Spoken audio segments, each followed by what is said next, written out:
இதுக்கப்புறம் ஒரு சீன் இருந்தது. அந்த சீன் நாங்கள் எடிட்ல பண்ணிட்டோம். இதுக்கப்புறம் திருப்பி 2 பேருமே வந்து கமலா தேட்டர்ல மீட் பண்ணுவாங்க கார் பார்க்கிங்ல.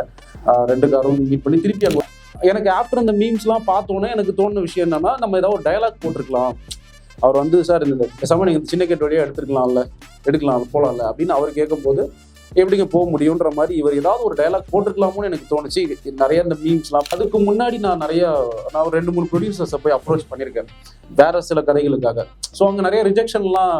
அது எப்படின்னா இந்த கதையை வேற மாதிரி இருக்கும். வேற மாதிரி மீன்ஸ் ஒரு கமர்ஷியலா நம்ம இப்படிதான் ஒரு படம் இருக்கணும் அப்படிங்கிற ஒரு டெம்ப்ளேட் இருக்கும்ல. ஸோ அந்த கோமாளி கூட லாஸ்ட்ல அவங்க பிரெக்னன்ட் பெயின்ல இருப்பாங்க. பட் எனக்கு என்னன்னா இந்த படத்தை இப்படிதான் முடிச்சாகணும், வேற வழி இல்லை. நான் ஃபர்ஸ்ட் யோசிச்சேன். பார்க்கிங் சண்டை போட்டுட்டே இருப்பாங்க, கிளைமேக்ஸ்ல சண்டை போட்டுட்டே இருப்பாங்க. திடீர்னு பார்த்தா வெளியில மழை பெஞ்சிட்டே இருக்கும், ஃப்ளட்டு வரும். ஃப்ளட்டு வந்து பார்த்தா பார்க்கிங் ஃபுல்லா தண்ணி நிற்கும். கார் எடுத்துக்காக அடிச்சுக்கிட்டோம். இவர்கிட்ட இதை அவர் பண்ணணுன்றதுக்காக சொல்லலை. அவர் ஜஸ்ட் அடுத்து என்னடா பண்ண போறேன்னு இந்த மாதிரி ஸ்கிரிப்ட் எழுதிட்டு இருக்கேன்னா அப்போ 2 கதை சும்மா சொன்னேன், எனக்கு ஏதாவது வேற யார்ட்ட சஜஸ்ட் பண்ணுங்க அப்படின்னு. அவர் கேட்டுட்டு சரி நான் சொல்றேன் அப்படின்னாரு. தென் அப்புறம் அவரே பண்றேன்னாரு. ஏன்னா அது நீங்க ஒர்க் பண்ணாலுமே கூட சும்மா ஒரு நாளைக்கு இப்போ இவங்க கூட ப்ரொவைட் பண்ற மாதிரி இங்க லைப்ரரி மாதிரி இருக்கு. ஸோ உங்களுக்கு டைம் கிடைக்கும் போது நீங்க வந்து அதை யூட்டிலைஸ் பண்ணிட்டு முடிஞ்ச அளவுக்கு நம்மக்கிட்ட இருக்கிற சோர்ஸை வச்சுட்டு என்ன பண்ணலாம். இப்போ நான் வந்து ஒரு படம் ஃபர்ஸ்ட் ஒரு படம் ஒர்க் பண்ணும்போது ஸோ காலையிலேருந்து நைட் வரைக்கும் வேலை போவோம். சும்மா வீட்டுக்கு போயிட்டு டெய்லி ஒரு சீன் எழுதுவோம். அந்த சீன் நல்லா இருக்கோ நல்லா இல்லையோ இல்லை எப்படியோ ஒரே ஒரு எனக்கு ப்ரொடக்ஷனில் கொடுத்துருவோம். 35 டேஸ்க்கு மேலே போகக்கூடாது, அவ்வளோதான் பண்ணணும் அப்படின்னு. நான் இன்னும் 35க்குள்ளே பண்ணணும்னு நினச்சேன். ஆனால் ஸோ ஸ்பாட்டுக்கு போனோன்னே இந்த சீன் தானே, இது அன்னைக்கு பேசணும்ல அதானே அப்படின்றதுல எல்லாமே அதே மாதிரி ஆர்டிஸ்ட் கேட்டுக்கிட்டாங்க. இப்போ வந்து ஹரிஷ் அண்ணன் வரதுக்கு முன்னாடி என்ன எல்லாருக்குமே இருக்கும் சார், நான் ஃபர்ஸ்ட் படம் பண்ணும்போது ஒரு 5-6 ஃபைட் வைக்கணும், சாங் வைக்கணுன்றதெல்லாம் இருந்தது. பட் அதுக்கப்புறம் உள்ள போனோம்னா ரியாலிட்டி தெரியும். ஒரு 5 ஃபைட் வச்சா அதோட பட்ஜெட் என்னவா இருக்கும் அந்த படத்துக்கு, அதுக்கு வாய்ப்பே கிடையாது. ஏன்னா ஒரு சின்ன சீனா படம் ரொம்ப நல்லா இருந்துச்சு. நான் ரயில்வே என்ஜாய் பண்ணேன். சார் எனக்கு என்ன டவுட் இல்லை, ஒரு கொஸ்டின் மாதிரி வச்சுக்கோங்க. இப்போ ஒரு ஸ்டோரியை எழுதும் போது ஒரு நிறைய படம் ரிலீஸ் ஆகுது, ஒரு நிறைய லாங்குவேஜ் ரிலீஸ் ஆகுது. நீங்க எழுதும் போது அந்த சீன் வந்து அடுத்து வேற ஒரு படத்துல இருந்திருக்கும், பட் நீங்க அந்த படம் கூட பார்த்துருக்க மாட்டீங்க. பட் இருந்திருக்கும். எழுதி முடிச்சதுக்கு அப்புறம் நீங்க அந்த படத்துல ஒரு சீனை பார்க்கும்போது இது நம்ம படத்துல காப்பி பண்ணதான் சொல்லுவாங்க அப்படின்னு உங்க மைண்ட் செட் இருந்துச்சு. ஏன்னா நான் மீம்ஸ்ல பாக்குறப்போ அந்த நடுவில் இருந்த ஒரு சுவர் எடுத்திருந்தா அந்த கதையே இல்லை அப்படின்னு சொல்லியிருந்தாங்க. ஸோ அது வந்து வாடகை வீடு, அவங்களால அதை பண்ண முடியாது. ஹவுஸ் ஓனர் வந்து இவங்க 2 பேருக்காக அதெல்லாம் பண்ண மாட்டாரு. ஸோ இந்த பேசிக் நாலேஜ் கூட இல்லாமல் மீம்ஸ் கிரியேட் பண்றாங்க. ஸோ அந்த மாதிரி உங்களுக்கு மைண்ட் செட் தோணி இருக்கா படம் ஷூட்டிங்லயோ இல்லை அந்த எழுதும் போதோ இந்த மாதிரி நம்மள போட்டோ பண்ணுவாங்க, கிரிட்டிசம் எழுதுவாங்க அப்படின்னு நீங்க நினைச்சீங்களா அந்த ஸ்டோரி அந்த லைன் பண்ணும்போது? அதை பார்த்து அந்த சின்ன கேட் வழியா எடுத்துருக்கலாம் அப்படின்னு சொல்லி நிறைய பேர் சொல்லியிருந்தாங்க. ஃபர்ஸ்ட் ஆஃப் ஆல் அந்த வீட்டில் வந்து அந்த சின்ன கேட்டே கிடையாது, ஒரு 2 பெரிய கேட்டு தான் இருந்தது. ஒரே காமன் 2 கேட்டு தான் இருந்தது. ஸோ எங்களுக்கு நாங்கள் நிறைய வீடு பார்த்ததுல இந்த வீடு மட்டும்தான் இந்த கதைக்கு செட் ஆகும், மைண்ட்ல இருந்தது இந்த வீட்டில் கரெக்டாக இருக்கும் அப்படின்னு தோணுச்சு. ஸோ அதுக்கப்புறம் அந்த வீடை ஓகே பண்ணோம். பட் இந்த ஒரே கேட்டாக இருக்கும்போது நம்ம ஈஸியாக காரை உள்ள ஏற்றி இறக்கிடலாம், அதில் ஒரு பிரச்சனையாக வராதுங்கிறதுக்காக அவங்க வீட்டில் பர்மிஷன் கேட்டு அந்த 2 மெயின் கேட்டு 2 பெரிய கேட்டை அப்படியே எடுத்து ரிமூவ் பண்ணிட்டு ஸோ சின்ன ஒரு சோறு மாதிரி வச்சுட்டு குட்டி கேட் ஒன்று நாங்கள் செட் பண்ணோம். அதுக்கப்புறம் இன்னொரு பெரிய கேட் செட் பண்ணோம். அந்த குட்டி கேட் செட் பண்ணும் போதே எல்லாரும் ஆர்ட் டைரக்டர்லேருந்து எல்லாருமே கேட்டாங்க, இது வழியா பைக் ஈஸியாக அவர் கொண்டு போயிடலாமே, இந்த மாதிரி கொண்டு போயிடலாமா. அப்போ பைக்கோட லென்த்தை விட கொஞ்சம் டிஃபிகல்ட்டாக அந்த கேட்டை செட் பண்ணணும்னு சொல்லி பைக்கோட லென்த்தை மெஷர் பண்ணி அந்த கேட்டை செட் பண்ணோம். அதையும் ஆக்சுவலாக அந்த பைக்கில் வந்து பாக்ஸ் இருக்கும், இது இருக்கும், ப்ராப்பராக அது வழியாக கொண்டு போக முடியாது. அது ஜஸ்ட் நம்ம பார்க்கும்போது இது வழியாக போகலாமே அப்படின்னு தோணும், பட் அது வழியாக போக முடியாது. ஏன்னா நாங்கள் அதை பார்த்து அதுக்கேற்ற மாதிரி தான் செட் பண்ணோம். அதையும் தாண்டி இவர் தள்ளிட்டு போறாரு, இவர் உட்காந்துட்டு போனால் கூட பரவாயில்ல, தள்ளும் போது கண்டிப்பாக அது வழியாக போக முடியாதுன்னு தோணுச்சு. அதுக்கும் மேலே இந்த கேள்வி வரக்கூடாதுங்கிறதுக்காக படிக்கட்டு, அது ரேம்ப் இருந்தது. ஸோ அந்த ரேம்பை உடைச்சிட்டு படிக்கட்டுக்கு நல்லா கீழே ஆழம் தோண்டி படிக்கட்டு செட் பண்ணோம். பட் என்னன்னா எனக்கு ஆஃப்டர் இந்த மீம்ஸ்லாம் பார்த்தோன்னே எனக்கு தோணுன விஷயம் என்னன்னா, நம்ம ஏதாவது ஒரு டயலாக் போட்டிருக்கலாம். அவர் வந்து சார் இந்த பேசாம நீங்க இந்த சின்ன கேட் வழியா எடுக்கலாம் போலாம்ல அப்படின்னு அவர் கேட்கும்போது எப்படிங்க போக முடியுன்ற மாதிரி இவர் ஏதாவது ஒரு டயலாக் போட்டிருக்கலாமோன்னு எனக்கு தோணுச்சு. நிறைய இந்த மீம்ஸ்லாம் பார்த்ததுக்கு அப்புறம் தோணுச்சு. அதை தாண்டி வந்து ஒரு ஈகோ, அவர் வந்து இப்படிப்பட்ட ஒரு பர்சனா, அவர் ஒரு சின்ன விஷயத்த கூட விட்டு கொடுக்காத ஒருத்தர் வந்து பரவாயில்ல, அது ஒய்ஃப் வந்து ஒரு தேங்காய் சட்னி பண்ணிட்டாம்பாங்க, இல்லை நான் இதுதான் பண்ணணும் அப்படின்ற ஒரு அதுக்காக தான் அந்த மாதிரி இடங்கள் எல்லாம் ரொம்ப ஸ்ட்ராங்காக ரெஜிஸ்டர் பண்ண வேண்டியதாக இருந்தது. ஸோ அப்படி உள்ள கேரக்டர் வந்து பரவாயில்ல நான் சின்ன கட்டில் அட்ஜஸ்ட் பண்ணிட்டு போகிற ஆள் கிடையாது அவர். ஸோ அது வந்து அது சில பேருக்கு அது நிறைய மாற்று கருத்து இருந்தது, அது டீட்டெயில் பண்ணியிருக்கணுமோ அப்படின்னு எனக்கு அப்போ தோணுச்சு. அதுக்கப்புறம் வந்து அது இல்லாமல் வந்து இந்த வீடு தான் நமக்கு ஒரு ஒரு கேரக்டர் மாதிரி. ஸோ இதுல வந்து அந்த செவுரை இடிச்சிட்டு யாரு அப்படி பண்ண முடியும்? ஒரு ஹவுஸ் ஓனர்லாம் அப்படி அந்த மாதிரிலாம் யாருமே கிடையாது. ஒரு வீடை வந்து செவுரை இடிச்சிட்டு பண்றது அப்படிங்கிறது. ஸோ இது எல்லாமே இந்த மாதிரி கருத்துக்கள்லாம் வந்துச்சு. ஆனா வந்து இது நான் ஃபர்ஸ்ட் அப்போ எனக்கு தெரியாது இது இவ்வளோ பெரிய இதை வந்து நோட்டீஸ் பண்ணுவாங்க அப்படிங்கிறது எனக்கு தெரியாது. தெரிஞ்சிருந்தா அந்த படிக்கட்டை கூட இன்னுமே கொஞ்சம் ரெஜிஸ்டர் பண்ணிக்கலாமோன்னு தோணுச்சு. அதே மாதிரி நம்ம சீன்ஸ் எழுதும் போது சில படங்கள் பார்க்கும்போது அதே மாதிரி சீன்ஸ் இருக்கு. எனக்கு ஆக்சுவலா இந்த படம் ஃபுல்லா எழுதி முடிச்சாச்சு. ஃபுல்லா எல்லாமே முடிச்சதுக்கு அப்புறம் மலையாளத்துல காணே காணே படம் பார்க்க சொன்னாங்க. அது இதே மாதிரி கிளைமேக்ஸ் இருக்கு அப்படின்னாங்க. பார்த்தா இதே மாதிரி சேம் கிளைமேக்ஸ் தான் அதுலயும். அந்த படம் வந்து ஐஸ்வர்யா லட்சுமி பண்ணியிருப்பாங்க. சேம் இதே தான். அவங்க ஒய்ஃப் வந்து பிரெக்னெண்டா இருப்பாங்க. இவரு அது மாமனார் மருமகனுக்குள்ள உள்ள பிரச்சனை. அந்த படம் ஃபுல்லா பார்க்கல, கிளைமேக்ஸ் மட்டும் ஏடி ஒருத்தர் காட்டினார், அதனால பார்த்தேன். ஸோ அவங்க அதே மாதிரி தான் பிரெக்னென்ட் பெயின்ல இருக்கும்போது இவர் காப்பாற்றுவார். அப்படியே இருந்தது அது. இது கோமாளி கூட அதே மாதிரி தானே. கோமாளி கூட லாஸ்ட்ல அவங்க பிரெக்னென்ட் பெயின்ல இருப்பாங்க. பட் எனக்கு என்னன்னா இந்த படத்தை இப்படிதான் முடிச்சாகணும், வேற வழி இல்லை. நான் ஃபர்ஸ்ட் யோசிச்சேன். பார்க்கிங் சண்டை போட்டுட்டே இருப்பாங்க, கிளைமேக்ஸ்ல சண்டை போட்டுட்டே இருப்பாங்க. திடீர்னு பார்த்தா வெளியில மழை பெஞ்சிட்டே இருக்கும், ஃப்ளட் வரும். ஃப்ளட் வந்து பார்த்தா பார்க்கிங் ஃபுல்லா தண்ணி நிற்கும். கார் எது இடத்துக்காக அடிச்சுக்கிட்டோம், ஆனா பார்த்தா ஃபர்ஸ்ட் ஃப்ளோர் வரைக்கும் தண்ணி நிக்குது. இதுக்கு அந்த இதுக்கா நிரந்தரமே இல்லாத இந்த விஷயத்துக்காக சண்டை போட்டுக்கிட்டோம் அப்படின்ற மாதிரி முடிக்கலான்ற மாதிரி தான் ஃபர்ஸ்ட் டிராஃப்ட் இருந்தது. ஆனா நமக்கு பட்ஜெட்டா ப்ரொடக்ஷனா நம்ம ஒரு படம் பண்ணும்போது நமக்கு ஃப்ளட்டு அதை நம்ம ரியாலிட்டியா பண்ணணும், அதுக்கான டீம் நமக்கு கொடுக்கணும் ப்ரொடக்ஷன். ஸோ இது வாய்ப்பு இல்லைங்கிறதுனால தான் இந்த மாதிரி ஒரு சரி ஹியூமனிட்டி இந்த மாதிரி ஒரு இந்த ப்ரெக்னன்சிக்கு ஹெல்ப் பண்ற மாதிரி வைக்கலாம் அப்படின்னு சொல்லி வச்சோம். இது நிறைய படத்துல இந்த சீன்ஸ் வந்தாலும் நான் பரவாயில்ல, இது இருக்கட்டும், இது வைப்பேன் அப்படின்றதுல. ஏன்னா இதுக்கு ஆல்டர்னேஷன் எனக்கு இதை விட ஒரு ஸ்ட்ராங்கா எதுவும் இருக்கும் அப்படின்னு எனக்கு தோணல, அதனாலதான் வச்சேன். ஸோ அதெல்லாம் வந்து மைண்ட் பண்ணிக்கிறது இல்லை சார். ஆக்சுவலா என்னோட கொஸ்டின் என்னன்னா, ஸ்கிரிப்ட் வச்சிருப்பீங்கல்ல, அப்போ போயிட்டு ப்ரொடியூசர் கூடவும் உங்களுக்கும் ஒரு கான்வர்சேஷன் நடந்திருக்கும்ல. நீங்க எத்தனை ப்ரொடியூசர் பாத்தீங்க? இந்த ப்ரொடியூசர் கூட உங்களுக்கு எப்படி கமிட் ஆச்சுன்னு கொஞ்சம் சொல்லுங்க. ஃபர்ஸ்ட் இந்த ப்ரொடியூசர் வந்து நான் ஒர்க் பண்ண டைரக்டர். நான் பலூன் படத்தோட டைரக்டர் அவரு. ஸோ பலூன்ல நான் வந்து அசிஸ்டண்டா ஒர்க் பண்ணேன். ஸோ என்னோட டைரக்டருங்கிறதுனால நான் அவர்கிட்ட ஒரு ஹெல்ப்புக்காக கேட்டிருந்தேன். என்கிட்ட இப்படி ஒரு கதை ஒன்று, அவர் ஆல்ரெடி ஒரு 2 படம் ப்ரொடியூஸ் பண்ணார். டிக்லோனா படம் ஒன் ஆஃப் த ப்ரொடியூசராக இருந்தார். அப்புறம் தெலுங்குல ஒரு படம் ஒன்று ப்ரொடியூஸ் பண்ணியிருந்தார். ஸோ நான் இவர்கிட்ட இது அவர் பண்ணணுன்றதுக்காக சொல்லலை. அவர் ஜஸ்ட் அடுத்து என்னடா பண்ண போறேன்னு இந்த மாதிரி ஸ்கிரிப்ட் எழுதிட்டு இருக்கேன்னா, அப்போ 2 கதை சும்மா சொன்னேன், எனக்கு ஏதாவது வேற யார்ட்டா சஜஸ்ட் பண்ணுங்க அப்படின்னு. அவர் கேட்டுட்டு சரி நான் சொல்றேன் அப்படின்னாரு. தென் அப்புறம் அவரே பண்றேன்னாரு. ஏன்னா அது கொஞ்சம் எல்லாமே பட்ஜெட் ஃப்ரெண்ட்லியா காம்பேக்டா இருக்கும்போது அவரே பண்றேன்னு சொன்னாரு. பட் அதுக்கு முன்னாடி நான் ஒரு 2-3 ப்ரொடியூசர்ஸை போய் அப்ரோச் பண்ணியிருக்கேன் வேற சில கதைகளுக்காக.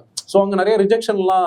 அது எப்படின்னா இந்த கதையை வேற மாதிரி இருக்கும். வேற மாதிரி மீன்ஸ் ஒரு கமர்ஷியலா நம்ம இப்படிதான் ஒரு படம் இருக்கணும் அப்படின்ற ஒரு டெம்ப்ளேட் இருக்கும்ல. ஸோ அந்த டெம்ப்ளேட்ல பண்ணியிருக்கேன்.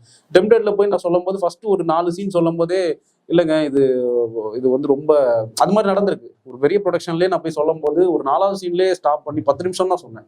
ஸ்டாப் பண்ணி இல்லை சார் இது ரொம்ப அப்படியே புதுசா இல்லை, அப்படியே போயிட்டு இருக்கு சார், நான் 10 நிமிஷம் தான் சொன்னேன், இனிமேல் தான் கதையை ஆரம்பிக்கும் போது இல்லை நீங்க வந்து அந்த பாக்யராஜ் சார் வந்து இன்டர்வல்ல வந்து அந்த வேஷ்டியை தாண்டுவாங்க, அதை இன்டர்வல்ல பண்ணியிருப்பாங்க செம்ம சீனு, நான் அந்த வேஷ்டியை தூக்கி ஃபர்ஸ்ட் சீன்லேயே போடுங்கன்றேன், அங்கேயே அதை ஆரம்பிங்க அப்படின்னு நான் சொல்றேன்னு சொல்லி அந்த மாதிரி ரிஜெக்ட் பண்ணியிருக்காங்க. பட் என்னன்னா ஒரு கட்டத்துக்கு மேலதான் புரிஞ்சுது, இந்த மாதிரியான நம்ம ஒரு கண்டென்ட்டோட போறதை விட எல்லாருக்குமே கனெக்ட் ஆகிற இப்போ இந்த பார்க்கிங் மாதிரி ஒரு கண்டென்ட் இதுவா இருக்கட்டும், குட் நைட்டா இருக்கட்டும், டாடா, இது எல்லாமே முடிஞ்ச அளவுக்கு ஆடியன்ஸை கனெக்ட் பண்றது தான் அடுத்து ஒரு ப்ராப்பர் படமா நம்ம ஒரு டெபியூட்டா நம்ம வந்து இதாக முடியும் அப்படின்னு தோணுச்சு. ஸோ அதுக்கப்புறம் நான் ப்ரொடியூசர் கிட்ட கதை சொன்னேன். அவருக்குமே வந்து ஸ்டில் இது பண்ணலாமா வேணாமான்ற ஒரு கன்ஃபியூஷன் இருந்தது. அவர் 4 பேர்கிட்ட சஜஸ்ட் பண்ணாரு, இந்த கதையை கேட்டுட்டு நீங்க எப்படி இருக்குன்னு சொல்லுங்க. நான் சொன்னேன். ஸோ எல்லாருமே ஏதோ ஒரு விஷயத்துல இதை கனெக்ட் பண்ணிக்கிட்டாங்க. அதுக்கப்புறம் வந்து ஆட்டோமேட்டிக்கா எல்லாமே அப்படியே ஆட்டோமேட்டிக்கா நடந்துச்சு. டெக்னீஷியன்ஸா இருக்கட்டும் கேட்டாங்க, ஆமா எனக்கும் இதே மாதிரி ஒரு எக்ஸ்பீரியன்ஸ் இருக்குன்னாங்க. ஸோ எல்லாமே பர்சனலா கனெக்ட் பண்ணிட்டதுனால இது அடுத்தடுத்த கட்டத்துக்கு டக்கு நடந்துச்சு, அவ்வளவுதான். ஸோ இதே வந்து ஒரு கமர்ஷியலா ஒரு 4-5 பாட்டு வச்சு இல்லை பயங்கர ஆக்ஷன்லாம் வச்சு அவர் ஸ்கிரிப்ட் சொல்லியிருந்தா இது நடந்திருக்குமான்னு எனக்கு தெரியல. ஒரு சின்னதா சிம்பிளா ஒரு விஷயம் பண்ணதுனால எனக்கு அது அவங்களுக்குமே வந்து இது ஒரு ப்ரொடக்ஷனுக்கு வந்து ஒரு பட்ஜெட் ஃப்ரெண்ட்லியா அந்த படம் மிஞ்சி போனா ஒரு வீடு, 2 கேரக்டரு, காரு, இவ்வளவுதான். ஸோ அவங்களுக்கும் ஒரு கான்ஃபிடென்ட் வரும், இந்த படத்துல இது போட்டோம்னா ஸோ இது ஒரு மார்க்கெட்டிங்கா நமக்கு இவ்வளவு வந்துடும் அப்படின்ற ஒரு கான்ஃபிடென்ட்டோட அவங்களும் இறங்கும் போது எல்லாமே ஈஸியா ஹேப்பனிங் தான் சார். அப்புறம் வந்து MS பாஸ்கர் சாரோட கேரக்டர் பாத்தீங்கன்னா ஸ்டார்டிங்லேயே ஒரு டைம் வந்து மர்டர் அட்டெம்ப்ட் பண்ணுவாரு. அது ஆக்சிடென்ட் ஆகணும்னு சொல்லிட்டு அந்த ஸ்டெப்னி வீல்ல வந்து கழட்டுவாரு அவர் போயிட்டு. அதுக்கப்புறம் பாத்தீங்கன்னா கிளைமேக்ஸ்லயும் வந்து ட்ரை பண்ணுவாரு, பட் ஆனா அந்த பொண்ணுக்காக தான் விட்டுருவாரு. அப்படின்னும் போது நமக்கு ரொம்ப லாஜிக் கிடைக்கல. ஸ்டார்டிங்லேயே அந்த பொண்ணுக்காக அவர் வந்து என்கேஜ் பண்ணி அதை விட்டுருக்கலாம். பட் நம்ம கதையை டெவலப் பண்றதுக்காக நீங்க அந்த மாதிரி சீன்ஸ் பண்ணிருக்கீங்களான்றது. அந்த போல்ட் லூஸ் பண்றது, போல்ட் லூஸ் பண்ணிட்டாரு ஆல்ரெடி, அவர் ட்ரை பண்ணிட்டாரு. பட் ஆனா அந்த பொண்ணு போகும்போது அவர் ஃபீல் பண்ணுவாரு, அதுவும் காமிச்சிருக்கீங்க. இவர் என்னன்னா இவரோட நோக்கம் வந்து இவனை ஏதோ அரிஸ்கிலியான பழி வாங்கணும்ன்றது. பட் அந்த பொண்ணு வந்து அதுல போவான்னு அவர் எதிர்பார்த்து பண்ணல. அது அன்எக்ஸ்பெக்டடா அவங்க அதுல ஏறுவாங்க அன்னைக்கு. ஸோ அது இவரோட நோக்கம் ஹரிஷை காலி பண்ணணும் அப்படிங்கிறது. அப்போ அவங்க ஏறும்போது அவர் என்னதான் இருந்தோம். அதனாலதான் அவங்க இந்துஜா கேரக்டருமே வந்து இவர்கிட்ட எம்எஸ் பாஸ்கர் சார்கிட்ட ரொம்ப ஃபோர்ஸ்ஃபுல்லா இருக்க மாட்டாங்க. அப்பான்ற மாதிரி ஒரு ஷட்டிலாவே இருப்பாங்க. இவரும் சில இடங்கள்ல அவங்க பேசும்போது ஒரு மாதிரி உடைவாரு, டவுன் ஆவாரு. ஸோ அது தேவைப்பட்டது. ஏன்னா அது இந்த ஒரு பர்டிகுலர் விஷயத்துக்காக அந்த பொண்ணு போகும்போது அவர் ஃபீல் பண்ணணும் அப்படிங்கிறதுக்காக எனக்கு தேவைப்படுது. ஸோ அது அப்படிதான். அது வந்து ஹரிஷ்கா அவருக்காக பண்ணது. அண்ட் இவங்க அதுல வந்து இறங்கும் போது அவர் அதை அப்படி ஃபீல் பண்றாங்க. Hi sir, first of all thanks for coming. First time நான் ஒரு டேரக்டரோட கான்வர்சேஷன் பண்ணுறேன். Thanks to pure cinema. என்னன்னா இப்போது ஜென்ரல் கொஸ்டின் தான். இப்போ ஒரு காமெடி படம்னா ஃபர்ஸ்ட் ஹாஃப் வந்து கொஞ்சம் டல்லாகவும், செகண்ட் ஹாஃப் வந்து அந்த காமெடி கொஞ்சம் எக்ஸ்ட்ரா வச்சுட்டு, கிளைமேக்ஸ் கொஞ்சம் ரொம்ப சிரிக்கிற மாதிரி வச்சுட்டா படம் நல்லா இருக்குன்ற மாதிரி ஒரு ப்ரொஜெக்ஷன் இருக்குது. இப்போ இந்த மாதிரி த்ரில்லர் சப்ஜெக்டில் பார்த்தீங்கன்னா ஃபர்ஸ்ட் ஹாஃப் கொஞ்சம் நல்லா இருக்க மாதிரி இருக்கும், செகண்ட் ஹாஃப் வந்து கொஞ்சம் டல் அடிக்கிற மாதிரி இருக்கும். Even I fell the same in this film as well. Climax வந்து ஐ அக்ரி, என்னால் கனெக்ட் பண்ண முடிஞ்சிச்சு. அது எழுதும் போதே வந்துட்டு உங்களுக்கு ஒரு ஸ்டேஜுக்கு அப்புறம் அவ்வளோதான்ப்பா செகண்ட் ஹாஃப் ஓட்டிடலாம் அப்படின்ற மாதிரி ஒரு தாட் வருமா உங்களுக்கு? அதனால ஏகப்பட்ட படத்தில் நான் நோட் பண்ணியிருக்கேன். ஸோ எனக்கு ஃபர்ஸ்ட் ஹாஃப் வந்து ரொம்ப சீக்கிரம் எழுதிட்டேன். ஏன்னா ஃபர்ஸ்ட் ஹாஃப் எல்லாமே வந்து நான் என் ஃப்ரெண்ட்ஸ் கிட்ட ஸோ ஒரு ஃப்ரெண்டை மீட் பண்ணேன். ஸோ அவங்க கிட்ட இந்த மாதிரி ஒரு பார்க்கிங் இந்த மாதிரி பிரச்சனைங்கும் போது அவங்களோட வீட்டில் நடந்த விஷயத்தெல்லாம் சொன்னாங்க. ஸோ எனக்கு ஈஸியாக ஃபர்ஸ்ட் ஹாஃப் ரொம்ப ஈஸியாக அமைஞ்சிருச்சு. எல்லா சீன்ஸுமே கார் ஒருத்தர் சீக்கிரம் கிளம்பி வந்து நிறுத்துறது, அந்த ஃபன் அண்ட் கேம்ஸாக இருக்கட்டும், அது எல்லாமே ஈஸியாக அமைஞ்சிருச்சு. செகண்ட் ஹாஃப் என்ன பண்ண போகிறோம் அப்படிங்கிறது மைண்ட்லேயே இல்லை. ஏன்னா இதுக்கப்புறம் ஒரு கட்டத்துக்கு பீக்குக்கு போயிட்டாங்க. இன்னும் சொல்ல போனா வந்து செகண்ட் ஹாஃப் வந்து ஃபர்ஸ்ட் டிராஃப்ட்ல வந்து செகண்ட் ஹாஃப் இன்ட்ரோவலா வச்சிருந்தது வந்து 2 பேரும் அந்த போலீஸ் ஸ்டேஷன்ல இருப்பாரு, இவங்க பாட்டு கேட்டுட்டு இருப்பாங்க. அந்த வாராய வெண்ணிலாவே பாட்டு போட்டு இவர் ஒரு பக்கம் கேட்டுட்டு இருப்பாரு, அவர் அங்க இதுல இருப்பாரு. ஸோ அதுதான் இன்ட்ரோவல் பாயிண்டா இருந்தது ஃபர்ஸ்ட். ஸோ இது ஃபர்ஸ்ட் ஹாஃப் ரொம்ப லென்த்தியா இருக்கு. ஸோ செகண்ட் ஹாஃப் அவ்வளோ. அதுக்கப்புறம் செகண்ட் ஹாஃப்ல நிறைய சீன்ஸ் இருந்தது, வேண்டாம் டியூரேஷன் கம்மி பண்ணுங்கிறதுக்காக நாங்கள் அந்த இன்ட்ரோவல் பாயிண்டை இங்கே பில்ட் பண்ணோம். ஸோ செகண்ட் ஹாஃப் வந்து கம்ப்ளீட்டா என்ன நடக்க போகுதுன்ற ஐடியாலாம் அந்த கார் போல்ட் லூஸ் பண்ற அந்த ஐடியா இருந்தது. கிளைமேக்ஸ் இருந்தது, கிளைமேக்ஸ் இப்படிதான் நடக்க போகுதுன்ற ஒரு விஷயம் இருந்தது. ஸோ என்னன்னா நாங்கள் அதுக்கப்புறம் நிறைய டைம் எடுத்துக்கிட்டு அந்த இப்போ வந்து ஃபார் எக்ஸாம்பிள் ஒரு போலீஸ் ஸ்டேஷன்ல செகண்ட் ஹாஃப்ல இருக்கிற சீன்ஸ் எல்லாமே பெரிய பெரிய சீனா இருக்கும். ஃபர்ஸ்ட் ஹாஃப்ல எல்லாமே சின்ன சீன்ஸா இருக்கும். செகண்ட் ஹாஃப்ல இருக்கிற கொஞ்சம் சீன்ஸா இருந்தாலும் ஒவ்வொரு சீனுமே ரொம்ப டியூரேஷனா இருக்கும், ரொம்ப பெரிய பிளேயா இருக்கும். அதுக்கப்புறம் போலீஸ் ஸ்டேஷன் பிளேயா இருக்கட்டும், அதுக்கப்புறம் இவர் பண்ற பதில் வந்து இவர் ஃபேன்ல இந்த போய் லஞ்சம் விஜிலன்ஸ் மாட்டி விடுவார். ஸோ இந்த படத்துல விஜிலன்ஸ்ல மாட்டி விடுறது அப்படிங்கிறது இந்த ஒரு லைன்ல இருந்து இருக்கிற ஒரு மீறின ஒரு விஷயம். அது நிறைய பேரால அது எனக்கே எழுதும்போது இது ஏதோ ஒரு மாதிரி யதார்த்தமா போயிட்டு இருக்கிற ஒரு படத்துக்குள்ள ஒரு லஞ்சம் வாங்குற மாதிரி ஒரு விஷயம் இருக்கு. இது வந்து ஏதோ அந்த படத்தோட ரியாலிட்டியை தாண்டி இருக்கே, ஒருத்தர் இப்படி பண்ண முடியுமா, அதுக்கு பாசிபிள் இருக்கா அப்படின்ற ஒரு விஷயம் இருந்தது. பட் அதுக்கான பாசிபிள் இருக்கு. ஆனா அது நம்ம சினிமாவா நம்ம சொல்லும் போது நிறைய பேருக்குள்ள கேள்வி வரும். ஸோ எனக்கு அந்த இடத்துல இந்த லாஜிக் இந்த விஷயத்தை தாண்டி அங்க ஒரு என்கேஜ் பண்ணணும் ஆடியன்ஸை அப்படிங்கிறதுக்காக தான் அந்த கரண்ட் போச்சு, ஃபேன் மேல வச்சாரு. ஸோ அந்த லாஜிக்கு பணம் இப்படி பண்ண முடியுமா அப்படிங்கிற லாஜிக்கை தாண்டி இவர் மாட்டிக்க போறாரா இல்லையா அப்படின்ற ஒரு என்கேஜ் பண்றதுக்கான ஒரு இடம் தேவைப்படுது. ஸோ அதுக்கு நாங்கள் ரொம்ப அந்த இடத்த டிஸ்கஸ் பண்ணோம். பணம் லஞ்சங்கிறது வந்து யூஸ்வலான மேட்டரா, இது கதையை தாண்டின விஷயமா இருந்தாலும் அதை நம்ம ட்ரீட் பண்ற விதம் வந்து கொஞ்சம் படபடப்பா ஒன்று பண்ணா நம்ம இந்த லாஜிக்ல இருந்து நம்ம எஸ்கேப் ஆகலாம் அப்படின்ற ஒரு விஷயத்துல பண்ணதுதான். ஸோ அந்த மாதிரி எங்களுக்கு ஒவ்வொரு விஷயமும் அப்படி கான்சென்ட்ரேட் பண்ணி பண்ணதான். பட் எனக்கு ஃபர்ஸ்ட் ஹாஃப் ஒரு லதாஜிக்கா பண்ணதை விட செகண்ட் ஹாஃப் ரொம்ப கான்சியஸா ரொம்ப கான்சென்ட்ரேட்டா பண்ண மாதிரி இருந்தது. மேபி எங்களுக்கு படம் ரிலீஸ் ஆகிறதுக்கு முன்னாடி அந்த கேள்வியெல்லாம் இருந்தது. சில பேர் ஃபர்ஸ்ட் ஹாஃப் நல்லா சொன்னாங்க, நிறைய பேர் சொன்னாங்க ஃபர்ஸ்ட் ஹாஃப் எக்ஸ்ட்ரானரியா இருக்கு, பட் செகண்ட் ஹாஃப் வந்து கொஞ்சம் வேற மாதிரி இருக்கு, பட் படமா நல்லா இருக்கு அப்படின்லாம் சொன்னாங்க.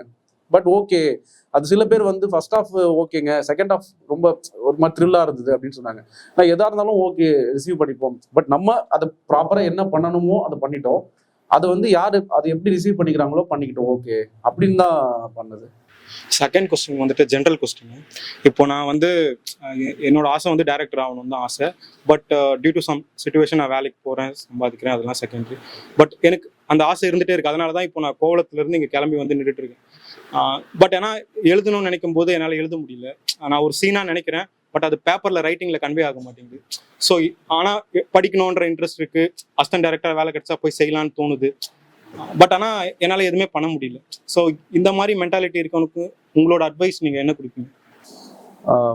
இல்லை, அது நம்ம அந்த பேஷன் அந்த டெடிகேஷன் பொறுத்து தான். இப்போ நிறைய பேர் நம்ம பார்க்குறோம் அசிஸ்டன்ட் டைரக்டராக ஒர்க் பண்ணாமல் கூட படம் பண்ணியிருக்காங்க நிறைய பேர். இப்போ லோகேஷ் கனகராஜன் எடுத்துக்கிட்டோம். அவர் ஒரு பேங்க்ல ஒர்க் பண்ணிட்டு அவர் அவ்வளோ பேர்கிட்ட எல்லாம் யார்ட்டையும் ஒர்க் பண்ணல. ஸோ அது அந்த ரீசன் கிடையாது. நீங்கள் ஒர்க் பண்ணாலுமே கூட சும்மா ஒரு நாளைக்கு இப்போ இவங்க கூட ப்ரொவைட் பண்ணுற மாதிரி இங்கே லைப்ரரி மாதிரி இருக்குது. ஸோ உங்களுக்கு டைம் கிடைக்கும் போது நீங்கள் வந்து அதை யூட்டிலைஸ் பண்ணிட்டு முடிஞ்ச அளவுக்கு நம்மக்கிட்ட இருக்கிற சோர்ஸை வச்சுட்டு என்ன பண்ணலாம். இப்போ நான் வந்து ஒரு படம் ஃபர்ஸ்ட் ஒரு படம் ஒர்க் பண்ணும்போது ஸோ காலையிலேருந்து நைட் வரைக்கும் வேலை போவோம். சும்மா வீட்டுக்கு போயிட்டு டெய்லி ஒரு சீன் எழுதுவோம். அந்த சீன் நல்லா இருக்கோ நல்லா இல்லையோ இல்லை எப்படியோ ஒரே ஒரு சீன் எழுதுவோம் அப்படின்னு சொல்லிட்டு அந்த மாதிரி தான் நான் ஒரு ஸ்கிரிப்ட் ஒன்று எழுதணும். அது லேட்டர்லாம் ஒரு 6 மாதத்துக்கு கழிச்சு அதை கம்ப்ளீட்டாக திரும்பி பார்க்கும்போது அது ரொம்ப ஒஸ்ட்டாக இருக்கும். பட் ஏதோ அந்த சில எக்ஸ்பீரியன்ஸ் வரும்போது நம்ம அதை பண்ணும்போது நம்ம பின்னாடி லேட்டராக ஒரு விஷயம் பண்ணும்போது ஓகே அது நம்ம அப்படி ஒன்று பார்த்துட்டு போகல. அது மாதிரி சும்மா நீங்கள் ஆஃபீஸ் நீங்கள் போனாலும் இப்போ ஈவினிங் வந்துடுவீங்கன்னா ஏதோ ஒரு விஷயம் நீங்கள் சும்மா ஒரு 1-2 பக்கம் ஏதாவது எழுதி பாருங்கள். சும்மா டைலாக் ஏதாவது ஒரு சீன் இருக்கும்ல மைண்டில், அது உங்களுக்கு என்ன புரியுதோ நீங்கள் அதை எழுதுங்க பிரதர். எனக்கு இதுதான் ஸ்கிரிப்ட், இப்படி தான் இருக்கும், இதுதான் ஃபார்மேட்டுங்கிறதெல்லாம் எனக்கு தெரியவே தெரியாது. எனக்கு இப்போ இதை படிச்சேன்னா எனக்கு புரியணும், அதுதான் ஃபர்ஸ்ட் நமக்கு புரியணும். அதுக்கப்புறம் இதை நம்ம ஒருத்தர்கிட்ட கொடுக்கும்போது அவங்களுக்கு அது புரியுதான்னு பார்க்கணும். அதுக்கப்புறம் தான் தெரிஞ்சது இதுக்கு ஒரு பேட்டர்ன் கரெக்டாக வந்து இந்த டயலாக்ஸு அந்த செல்டெக்ஸ்னு ஒரு சாஃப்ட்வேர் இருக்கு.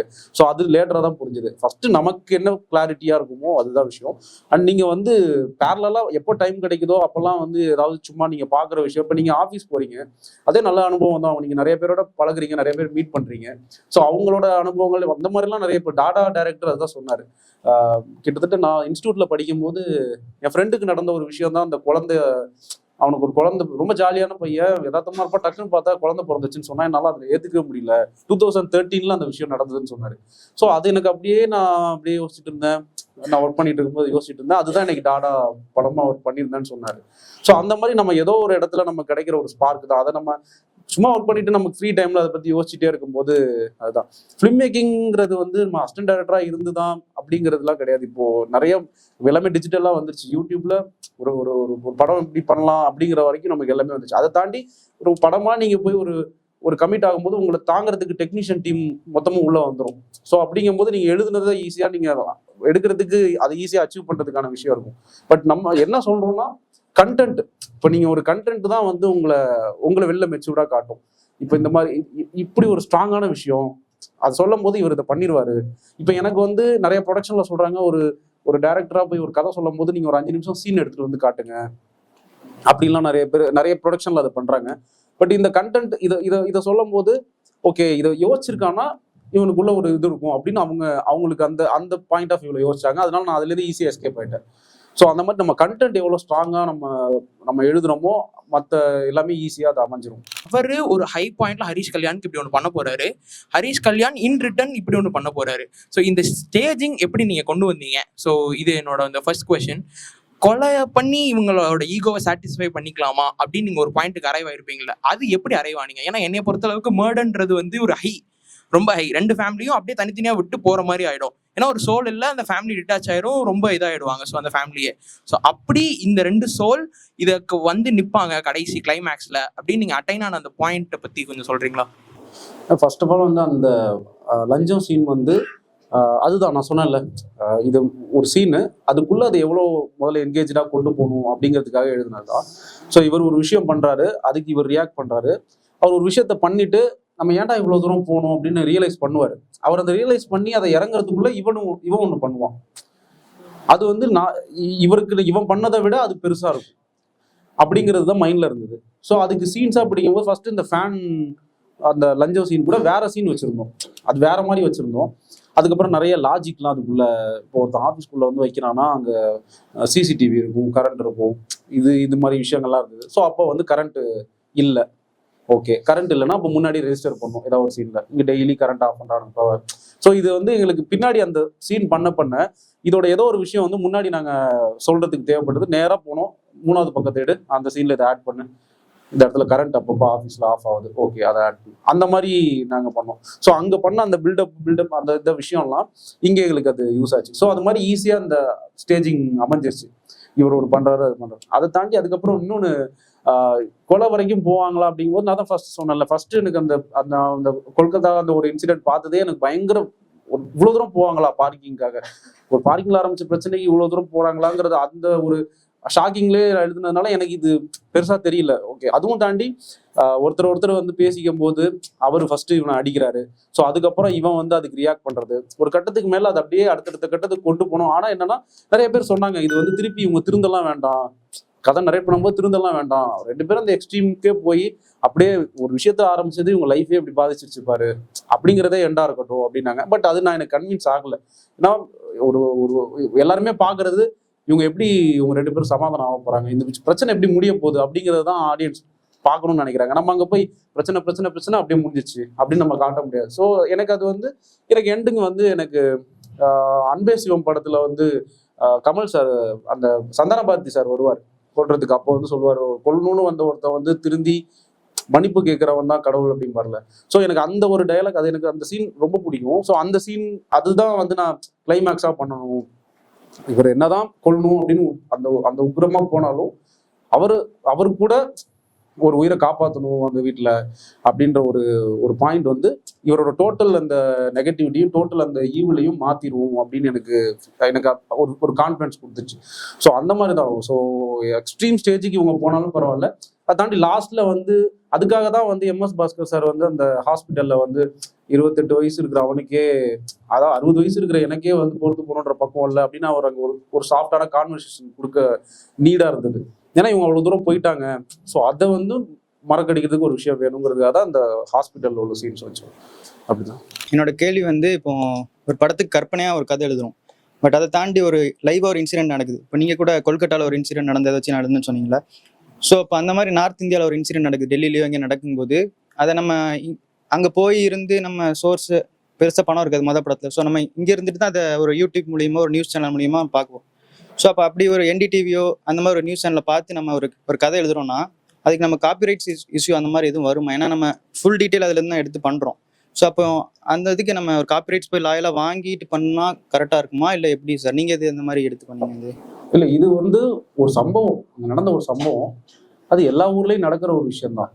இப்போ இதே வந்து நம்ம ஒரு பயோபிக் பண்ணுறோம், ஒரு பயோபிக் ஒருத்தரோட வாழ்க்கை வரலாறு எடுக்கிறோம் அப்படின்னா நம்ம கண்டிப்பாக அதுக்கு காப்பிரைட்ஸ் வாங்குற மாதிரி இருக்கும். இல்லை ஏதோ ஒருத்தர் ஹேண்டில் பண்ண ஒரு கேஸு அதை நீங்கள் மாடிஃபை பண்ணி எடுத்தால் கூட பரவாயில்ல, இல்லை அதே நம்ம டிட்டோவாக பண்ணுறவங்க போது அவங்க கிட்ட ஒரு காப்பிரைட்ஸ் வாங்குற மாதிரி இருக்கும்.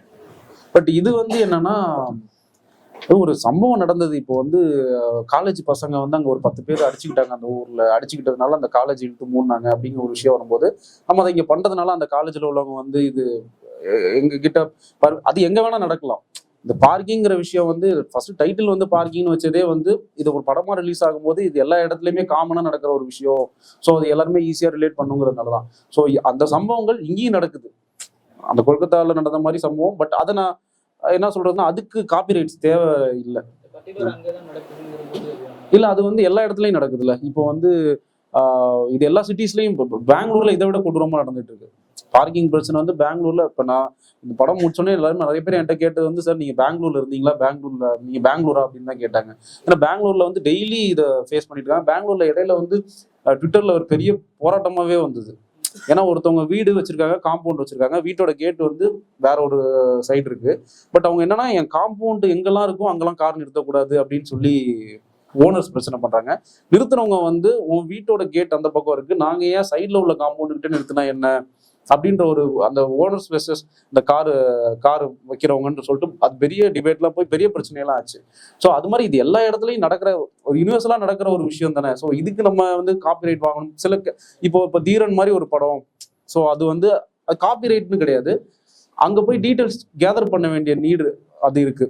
ஏன்னா கண்டிப்பா அவங்க வந்து அங்க உள்ள இப்போ நான் வந்து இதே படம் வந்து ஒரு நார்த் சைடில் உள்ள ஜெயிலில் நடந்த ஒரு சம்பவம் அதை தான் இங்கே பண்ண போறோம்னா அப்போ அந்த ஜெயில் எப்படி இருக்குன்னு எனக்கு தெரியாது. அப்போ நான் கண்டிப்பாக அங்கே ட்ராவல் பண்ணி போய் அங்கே எப்படி இருக்காங்க, அவங்களோட லைஃப் எப்படி இருக்கு, அவங்களோட வாழ்வாதாரம் எப்படி இருக்கு அப்படிங்கிறத நம்ம பார்க்குறோம். இப்போ ஒன்றும் இல்லை, ஒரு நார்த் இந்தியாவிலேருந்து வர ஒரு வந்து இங்க வேலை பார்க்குற ஒரு கேரக்டரை பத்தி ஒரு படம் பண்றோம்னா அப்ப நார்த் இந்தியால அவரோட வாழ்வாதாரம் எப்படி இருக்கும்னு அதை போய் பார்க்க வேண்டிய அவசியம் இருக்கும். பட் இது தேவையில்லை. இது நம்ம களமே சென்னை, எல்லா இடத்துலையும் நடக்கிற விஷயம். எனக்கு அது அந்த கொல்கத்தா மேட்டர் வந்து ஒரு ட்ரிகர் பாயிண்டா தான் இருந்தது, ஐடியா வரதுக்கு ஒரு ஸ்பார்க்கா தான் இருந்தது.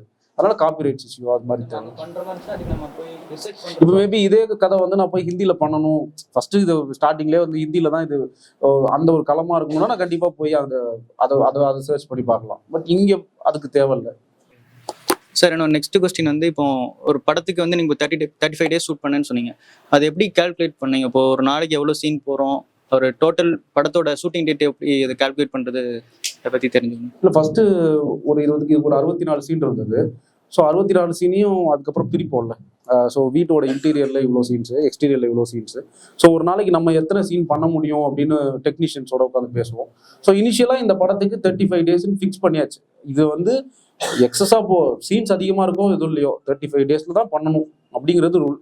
எனக்கு ப்ரொடக்ஷனில் கொடுத்த ரூல்ஸ் 35 days மேலே போகக்கூடாது, அவ்வளோதான் பண்ணணும் அப்படின்னு. நான் இன்னும் 35 பண்ணணும்னு நினச்சேன்.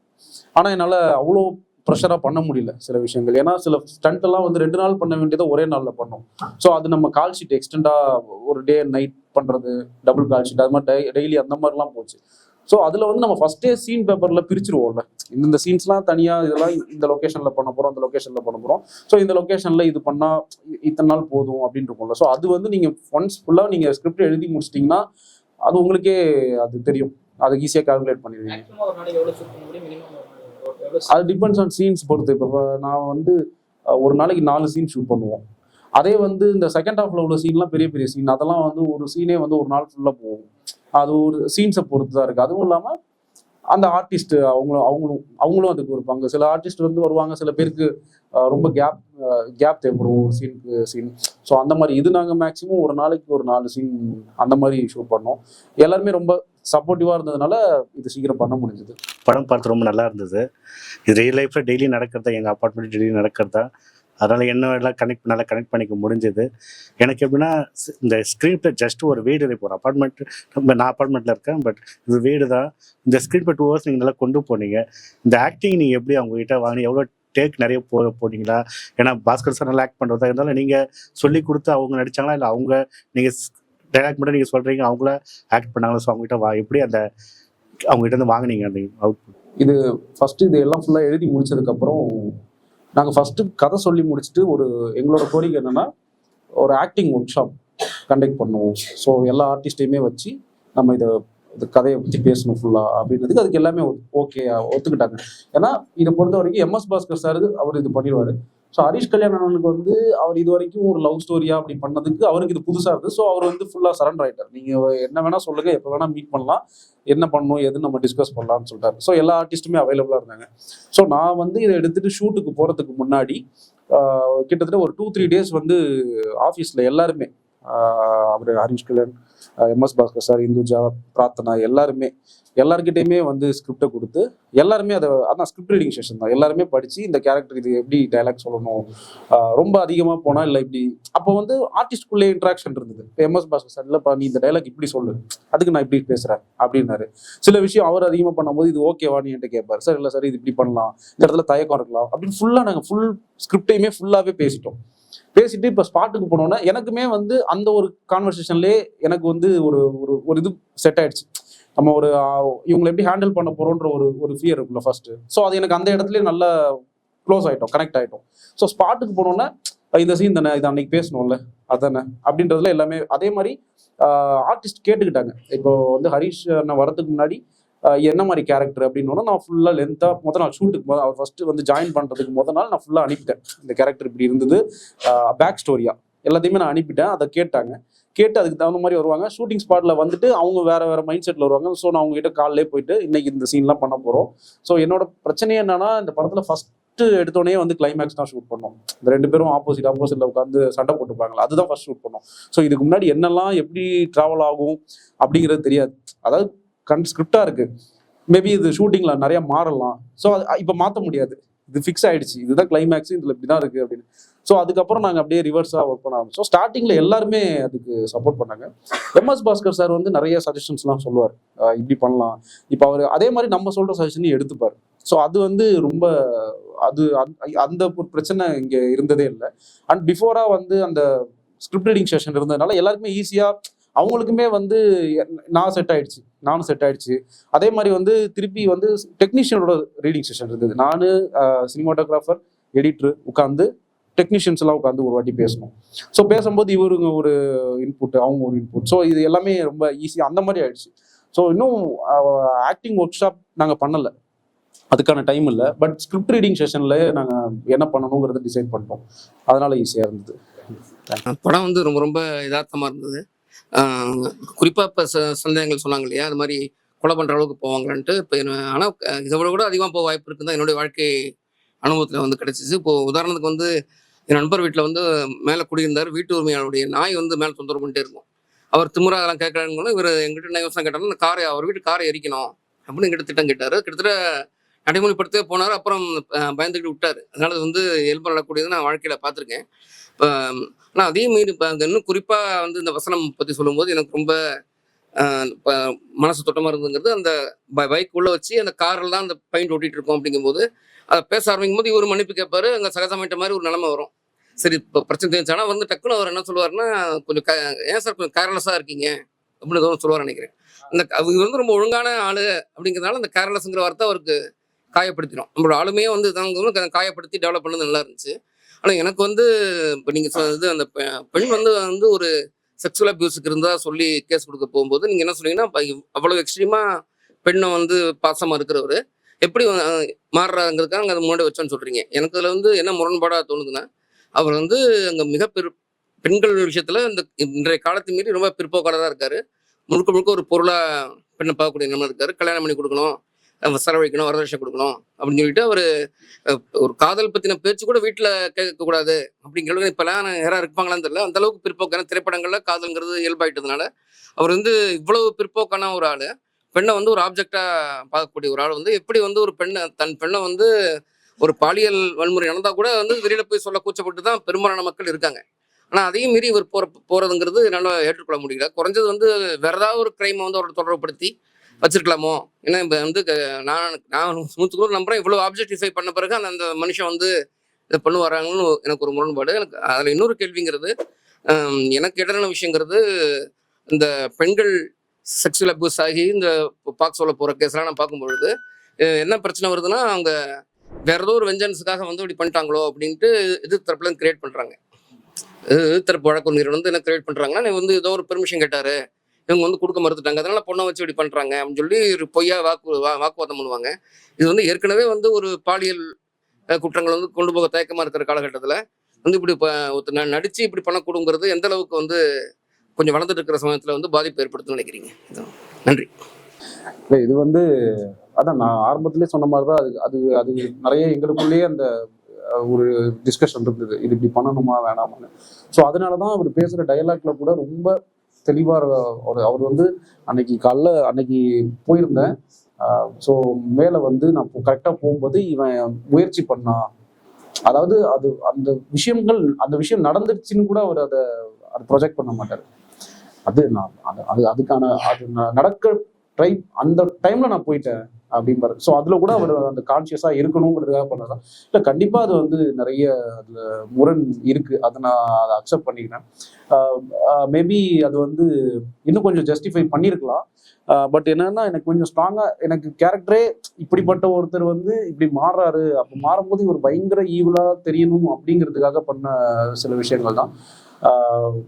ஓகே, அது தவிர்க்க முடியாத ஒரு இதாக வைக்கிற மாதிரி ஆயிடுச்சு. அது நீங்கள் சொல்லியிருந்தீங்க ப்ரொடியூசர்கிட்ட பேசும்போது இந்த ஹரிஷ் கல்யாண் இதுக்கு எந்த ஆர்டிஸ்ட் போட்டு தான் நல்லா இருக்கும் சொன்னீங்க. அப்போ ஹரிஷ் கல்யாண் சார் எப்படி மீட் பண்ணீங்க, அதோட அனுபவத்தை சொல்லுங்கள். ஃபஸ்ட்டு வேற ஒரு 2-3 பேர் ட்ரை பண்ணும்போது அப்போது ஒரு அன்எக்ஸ்பெக்டடாக நடந்தது தான். ஸோ இவர் ட்ரை பண்ணா, எனக்கு வந்து இவர் ஃபஸ்ட்டு இந்த படம் பண்ணுவாரான்னு எனக்கு தெரில. ஏன்னா வந்து இது இன்னொரு கேரக்டர் பயங்கர ஸ்ட்ராங்காக எம்எஸ் பாஸ்கர் சார் மாதிரி ஒரு கேரக்டர் போது ஹீரோவாக எப்படி அதை அக்செப்ட் பண்ணிப்பாங்க. அதுவும் இல்லாமல் அவங்க வந்துட்டு எனக்கு இந்த ரோலை வந்து இன்னும் கொஞ்சம் வெயிட் ஏற்றுங்க அப்படின்ற மாதிரி ஏதாவது சஜஷன் சொல்லுவாங்களோன்ற ஒரு பயம் இருந்தது. அதுவும் இல்லாமல் அப்போ வந்து ஹரிஷனை வந்து நிறைய கொஞ்சம் அடுத்த ஸ்கேலுக்கான படங்கள் பண்ணிட்டு இருந்தார்.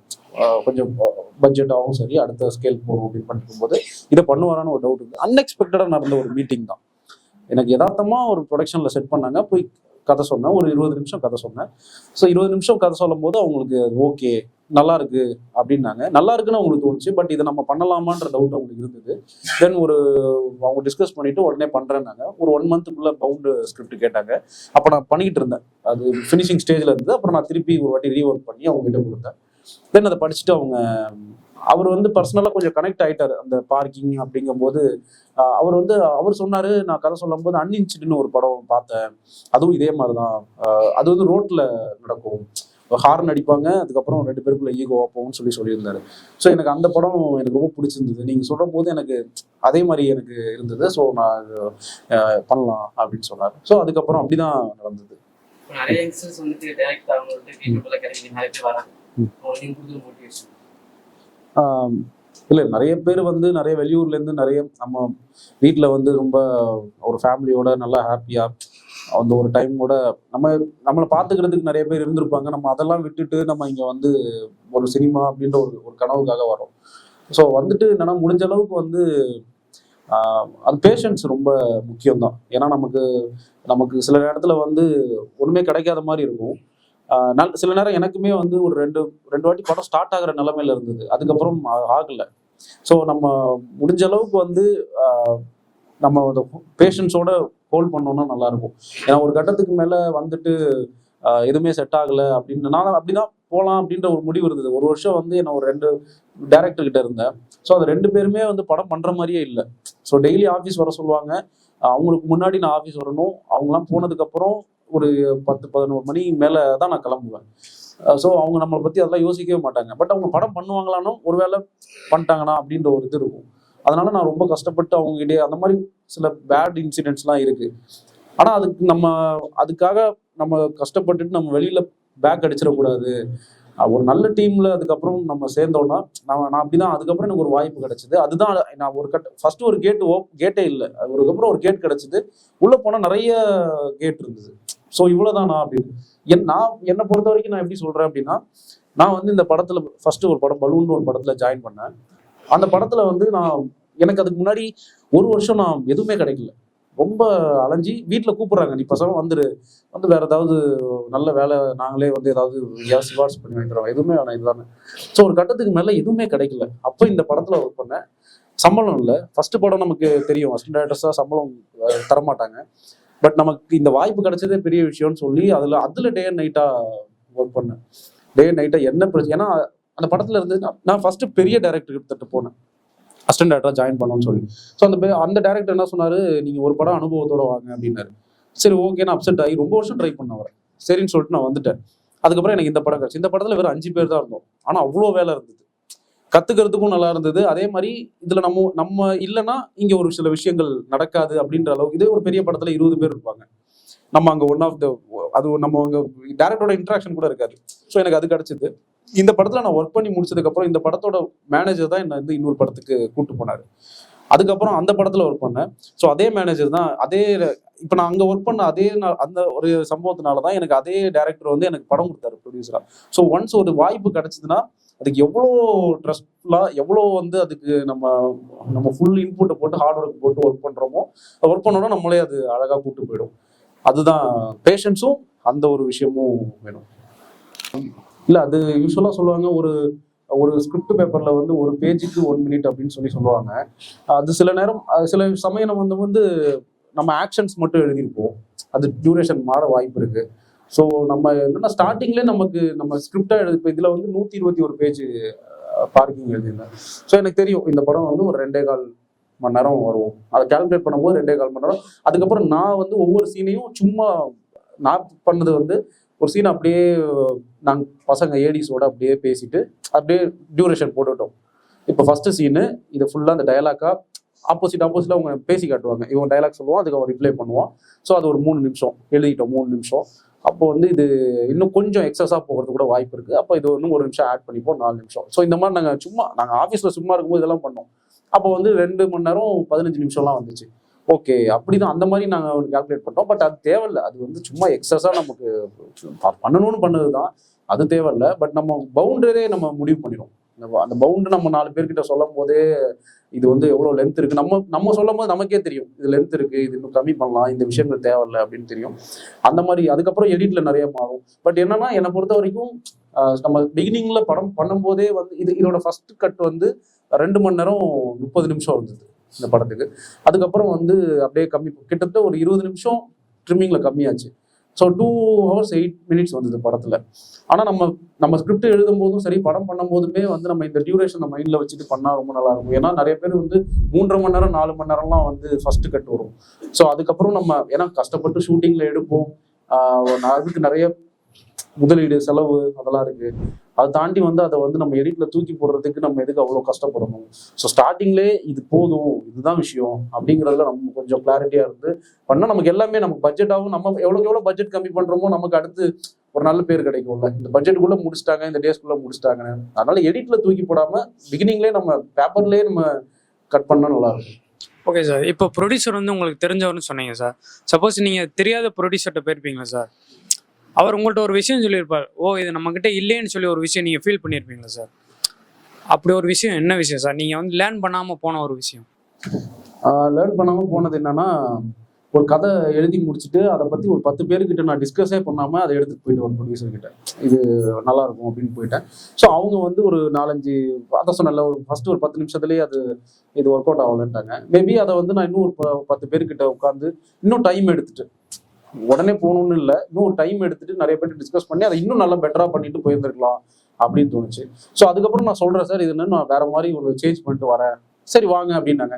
அப்புறம் நம்ம போகும்போது அவங்க தயாரா இல்லை. ஒன்ஸ் ஒரு தடவை தானே அது கிடைக்கும், ஒரு தடவை போகும்போது அவங்க தயாரா இல்லை. ஸோ அதனால நீங்க பக்காவா கிளாரிட்டியா அவங்க என்ன கேட்டாலும் நம்மளால வந்து அதுக்கு லாஜிக்கை அவங்க கேட்குற லாஜிக்கை நம்மளால அடைக்க முடியும் அப்படின்ற கான்ஃபிடன்ஸ் நமக்கு வந்து உங்களுக்குன்னு ஒரு சர்க்கிள் இருக்கும்ல, உங்களுக்குன்னு ஒரு ஒரு ஒரு சினிமா சம்மந்தப்பட்ட ஃப்ரெண்ட்ஸ் இருப்பாங்க, அதுவும் இல்லாமல் வந்து சில வெளியாட்களும் இருப்பாங்க. எல்லார்கிட்டையும் டிஸ்கஸ் பண்ணிட்டு ஒரு ப்ராப்பர் ஒரு கைடன்ஸோட போயிட்டா அது ஈஸி தான். அது டிபெண்ட்ஸ் ஆன் ஒவ்வொரு ப்ரொடியூசரை பொறுத்து. ஒரு சில பேர் இப்போ கார்பரேட்டாக நிறைய வந்துருச்சு. இப்போ நீங்கள் கண்டென்ட் மெயில் அனுப்பிச்சிங்கன்னா அவங்க ஓகே அதை பார்த்துட்டு ஒர்க் அவுட் ஆகுமா என்னப்பாங்க. சில பேர் டைரெக்டாக கதை கேட்பாங்க, அந்த மாதிரி இருக்குது. ஸோ டிபெண்ட்ஸ் ஆன் ஒவ்வொரு ப்ரொடியூசரை பொறுத்து இருக்குது. வாழ்த்துக்கள் சார். தேங்க்யூ. எனக்கு என்ன ஒரு டவுட்னா, இப்போ நம்ம ஒரு ஃபர்ஸ்ட் டைரக்டர் ஒரு மூவி எடுக்க போகிறோம் அப்படின்னு நினைக்கும் போது நமக்கு பிடிச்ச ஃபேண்டசியில் நமக்கு பிடிச்ச மாதிரி அந்த பட்ஜெட்டை பற்றி யோசிக்காமலே இந்த கதையை ரைட் பண்ணுவோம். பட் திடீர்னு ஃபர்ஸ்ட் மூவின்னு வரும்போது பலவந்தமாக பட்ஜெட்டுக்காக எழுதணுங்கிற கட்டாயம் வரும். ஸோ நம்மளோட ஒரு ட்ரீம் கண்டென்ட் இல்லாமல் இன்னொரு கண்டென்ட்டை நம்ம கிரியேட் பண்ணுற மாதிரி இருக்கும். அந்த மாதிரி சுச்சுவேஷன் எல்லாருக்குமே இருக்கும் சார். நான் ஃபர்ஸ்ட் படம் பண்ணும்போது ஒரு 5-6 ஃபைட் வைக்கணும், சாங் வைக்கணுன்றதெல்லாம் இருந்தது. பட் அதுக்கப்புறம் உள்ளே போனோம்னா அந்த ரியாலிட்டி தெரியும். ஒரு 5 ஃபைட் வச்சா அதோட பட்ஜெட் என்னவா இருக்கும் அந்த படத்துக்கு, அது வாய்ப்பே கிடையாது. ஏன்னா ஒரு சின்ன சீனா இருந்தா கூட ஒரு ஸ்டண்ட் டிபார்ட்மெண்ட் வரும்போது அதோட பட்ஜெட் வேற.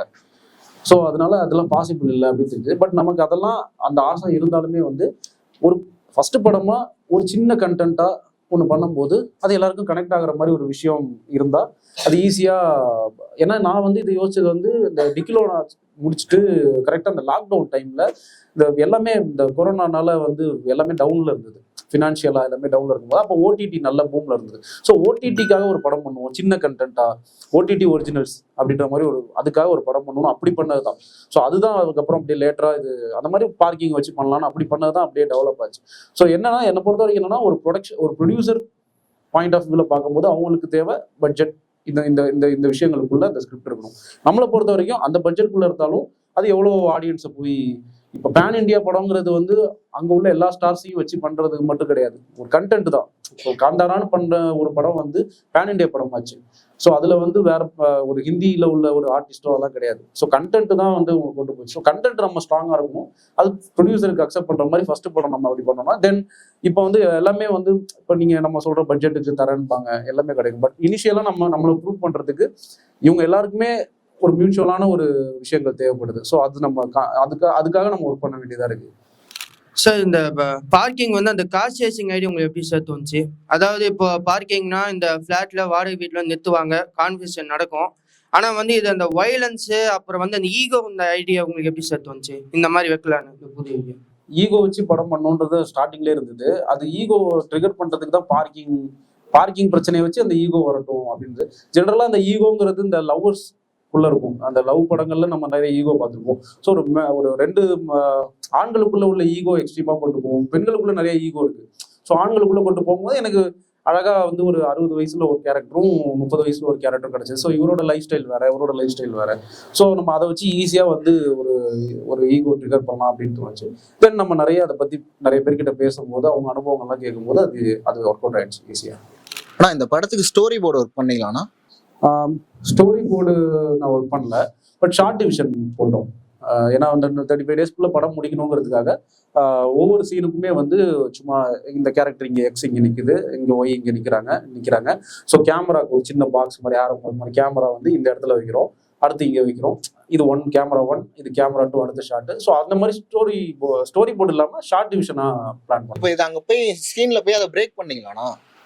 ஆக்சுவலாக இப்போ நீங்கள் ஒன்று முன்னாடியே ப்ரிப்பேர் பண்ணிட்டு ஒன்று போயிருப்பீங்க, பட் ஆனால் அங்கே ஸ்பாட்டில் நமக்கு ஒரு விஷயம் தோன்றிருக்கோம். அதை அங்கே பிரேக் பண்ணீங்களா இல்லை கொண்டு போனதே அப்படியே எடுத்துட்டீங்களா? என்னன்னா கண்டிப்பா நம்ம அதை வந்து கண்டிப்பா ஃபாலோ பண்ண முடியாது. பட் என்னன்னா நம்ம அதுல கிளாரிட்டியா இருக்கும்போது அங்க நடக்கிற சின்ன சின்ன சேஞ்சஸ் சில நேரம் வந்து நம்ம வேற ஒரு மைண்ட் செட்ல வச்சுட்டு போயிருப்போம், பார்த்தா அங்க கேமரா வைக்க முடியாது, அது பாசிபிளா இருக்காது. பட் நம்ம இதை கிளாரிட்டியா இருக்கும்போது நமக்கு அது ஈஸியா நம்மளால அடாப்ட் பண்ணிக்க முடியும். பட் நாங்கள் மேக்ஸிமம் அந்த மாதிரி மாறல. ஏன்னா நாங்கள் வந்து ஸ்டோரி போர்ட் ஷார்ட் டிவிஷன் போட்டுட்டு நாங்கள் அசிஸ்டன்ட் டைரக்டர்ஸை வச்சு, ஏன்னா அந்த ஏரியாவில் வந்து 15 நாள் ஷூட் பண்ணுறோம். அந்த வீடோட எக்ஸ்டீரியர் அது வந்து ரெசிடென்ஷியல் ஏரியா. ஸோ நம்மளால நிறைய டிஸ்டர்ப் பண்ண முடியாதுங்கிறதுக்காக நாங்கள் அசிஸ்டன்ஸை கூட்டு போயிட்டு நாங்கள் வெறும் ஐஃபோனை வச்சுட்டு நாங்கள் இப்படி தான் இந்த ஷார்ட் இங்கேருந்து தான் வைக்க போகிறோம் அப்படிங்கிறத நாங்கள் கிளாரிட்டியாக இது பண்ணி வச்சிட்டோம். கிளைமேக்ஸில் வந்து 2 பேர் வீடு காலி பண்ண மாதிரி காமிச்சிருப்பீங்க. அது எனக்கு வந்து வணக்கம் சென்னை ஞாபகப்படுத்துச்சு. அது ஏன்றது தான் ஏன் அந்த மாதிரி காமிச்சு? இப்போ திருப்பி வந்து அவங்க அதே வீட்டிலே இருக்கலாம், பட் அவங்க அதே வீட்டிலே இருக்கும்போது அது யூஸ்வல் ஆகிடும். திருப்பி கண்டிப்பாக இதுக்கு நம்ம என்னதான் இவங்க சாரி சொன்னாலும் இவங்க 2 பேரும் ஒத்துமையெல்லாம் இருக்க வாய்ப்பே கிடையாது.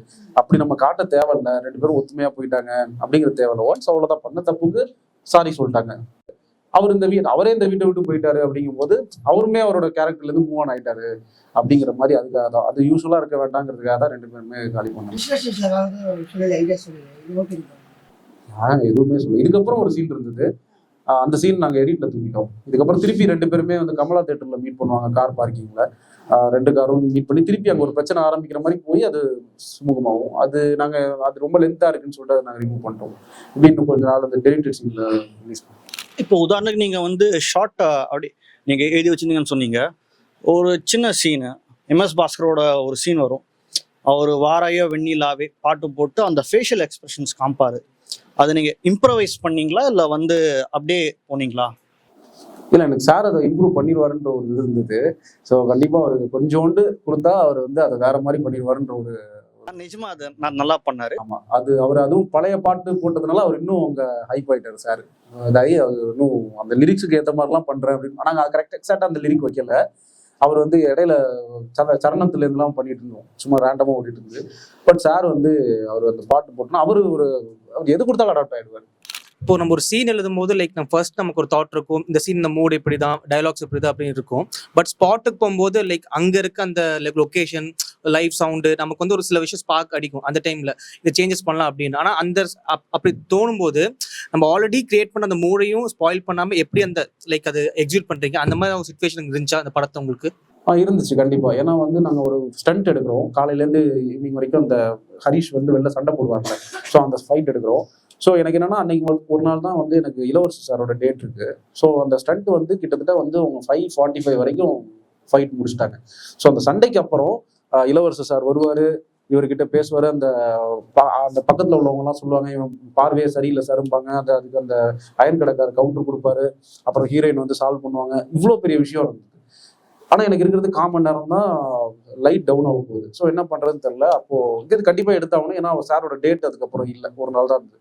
ஸோ அப்போ வந்து ஒன்று பிளான் பண்ணேன், இந்த மாதிரி நம்ம இதுக்கு ஒவ்வொருத்தருக்குமே வந்து கட்டு சஜஷன்லாம் வச்சா இப்போ முடிக்க முடியாது, ஒரு நாள் ஆகிடுவது. ஸோ வந்து வெறும் கேமரா மட்டும் அப்படியே வச்சுட்டு இவர் பேசுகிறாரு, இவர் பேசும்போது டக்குன்னு அப்படியே மூவ் பண்ணி அவர் பதில் சொல்லும் போது அப்படியே அவருக்கு திருப்புங்க. இந்த கல்யாண கேமரா மாதிரி தான், அந்த மாதிரி அவருக்கு திருப்புங்க, அடுத்து இவருக்கு திருப்புங்க, அடுத்து இவருக்கு, அடுத்து அங்கே போகுது, இங்கே போகுது அப்படி ஒன்று பண்ணுங்க. ஏன்னா டைம் இல்லை, இது நான் காம்ப்ரமைஸ் ஆகிதான் ஆகணுங்க. ஸோ அப்படி அந்த மாதிரி பண்ணோம். அது இந்த படத்துக்கு ஒர்க் அவுட் ஆச்சு. ஏன்னா இது வந்து ஒரு கமர்ஷியலா ஒரு ப்ராப்பரா ஒரு ராஜாராணி மாதிரி ஒரு படத்துல இது வைக்க முடியாது. இது ரொம்ப ஜம்பா ஒரு மாதிரி. பட் இந்த படம் லைவா இருந்ததுனால அது வந்து இன்னும் நிறைய பேர் சொன்னாங்க அந்த விஷயம் நல்லா இருந்ததுங்க, நீங்க இப்படி பண்ணது ரொம்ப லைவா இருந்ததுனாங்க. அது வந்து டைம் இல்லாதனால பண்ண ஒரு விஷயம் தான்.